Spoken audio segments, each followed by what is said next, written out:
Hi guys and welcome. On this video, we are trying to answer on a very basic question. How many credit cards each of us need? And which things you should consider when choosing how many cards to hold? Do you know how many credit cards are too many for you?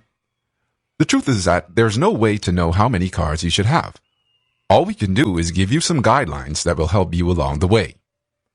When it comes to the cards that you do have and the credit limits that they have, you're looking at an impact on your credit score and your ability to get loans and even rent an apartment.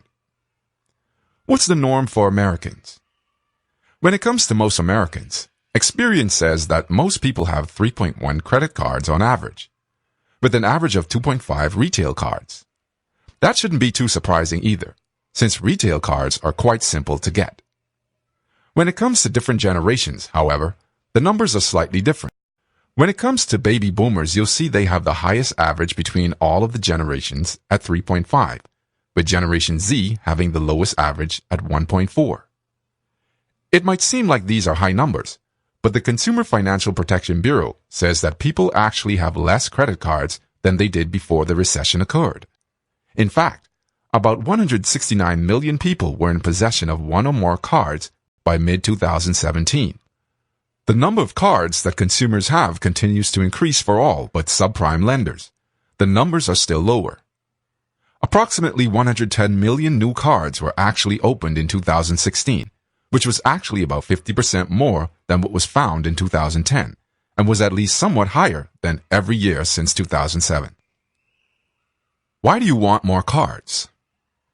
If you're the type of person that pays off your balance entirely each and every month, there are a few reasons that you might actually want to have multiple cards.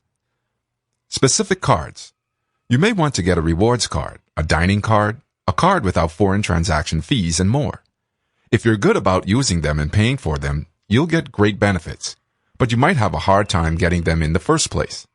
After all, they tend to require higher credit scores, and then they return with high interest rates. Improve your credit. If you have several credit cards, you can actually decrease your debt to credit utilization ratio because you're going to have less debt and more available credit. At least, if you keep your ratio under 30%, you'll be able to do that. If you open new credit cards, your credit continues to go up and your ratio continues to go down. But keep in mind that you shouldn't be charging a lot on those cards. Backup plan. If something ever happens to the primary card that you use, you'll have another card available for you while you're waiting to get the other card replaced. Benefits of less cards. There are several benefits of having a number of cards, but there are some things to consider as well. Debt to credit utilization. If you add more debt each time you add new credit cards, you're going to increase the debt to credit utilization ratio that you have, and that can mean you're actually getting a big hit to your credit score. Loanabilities. If you keep opening up too many credit cards, or if you already have too many open, it could actually make you less likely to get approved when you need something more. After all, even if you have very low debt, having that credit available means that you could be too much of a risk. Maintain on-time payments. If you have less credit cards, you're also going to have fewer payments to make, and that's going to make a huge difference. If you have a lot of credit cards, you could struggle just to make sure all the payments are made on time. Keep a handle on spending. Having only a single credit card or a couple credit cards means you have a lower chance of actually spending more than you should, contrary to having multiple credit cards. Get into debt trouble. If you have too many credit cards, you could easily find yourself in debt, and big debt. If you have less cards, you're going to have a chance of maxing it out, but you can only max out what you actually have available. That magic number. Okay. So there actually isn't a magic number, but you're likely going to want at least a single credit card. The most important thing is actually going to be your use of the card rather than anything else. You'll also want to pay attention to your payment history and your credit utilization ratio. These things will make an even bigger impact on your score. New accounts can actually improve your score because you'll have more credit available to you, and that means the debt you have is going to be a lower percentage of the available credit. For those who can, spending on each of your credit cards with a small amount is going to be better than having a lot of money on a single card, especially if you're looking at your utilization rate. Just don't forget that financial institutions Generally look at credit utilization overall and with individual credit cards. For those who are actually responsible with their cards and who are actually doing well with paying off balances, it's possible to improve your payment history overall.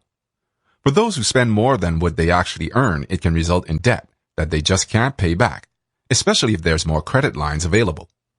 If you make a late payment, you could be in serious trouble, especially if you can't keep track of your cards. What do you actually need? If you want to make sure you have the right number of cards, you're going to want to look again, because there really isn't anything specific. What you should be paying attention to is how you spend money and what you're really looking for.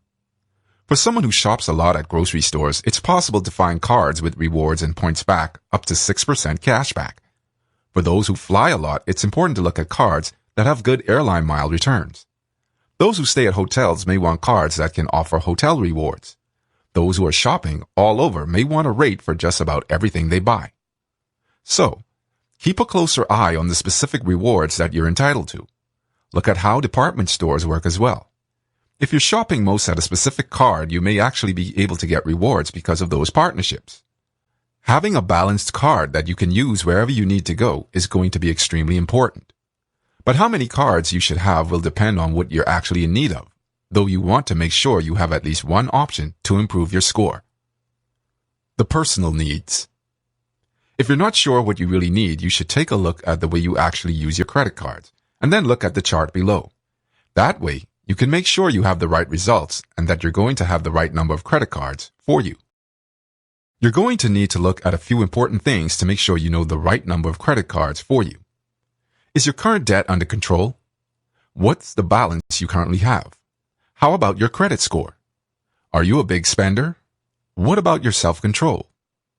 People that aren't caught up in the middle of debt and who pay their balances every month can have as many credit cards as they want and won't have to worry about having multiple cards. People who aren't used to credit cards, however, or who got a bankruptcy, or who have spent too much on their cards, secured cards might be best. What you need to know most is that you're going to put yourself on a system to hold yourself accountable, no matter what you're doing. That's it for now.